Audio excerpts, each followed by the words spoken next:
عليكم ورحمة الله وبركاته. ما في غلط،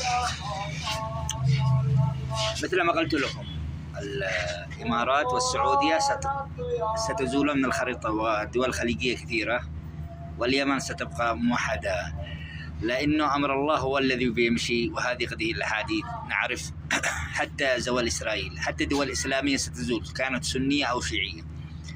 نحن على جبل الذهب بالفرات وحرب عالمية. الإمارات أنا قلت لكم إذا جاء السنة وبعد السنة هلا الإمارات السعودية لعنوني، أنا موجود، أنا مواطن، وأنا زعلان على بلدي، وزعلان من الفاسدين المسؤولين الذي الشعب وقف معاهم، والشعب يعرف أن هذا من المسؤولين يسرقوا اليمن عقود، وهم يكذبوا على، لأن الناس بعدت عن الله وعن الدين. لذلك الإنسان لما ليس يكون عنده دين في القلب بس باللقط، هذا ما ينفع، حتى لو تكون لحيته لحية.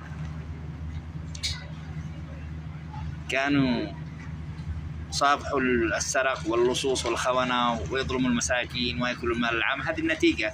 الله سينتصر للمستضعفين، ولو قد يئسنا بسبب أفعال هذولا المسلمين المتأسمين والساسة، هذولا المجرمين الذين نهبوا البلاد العربية والإسلامية ونهبوا بلاد اليمن.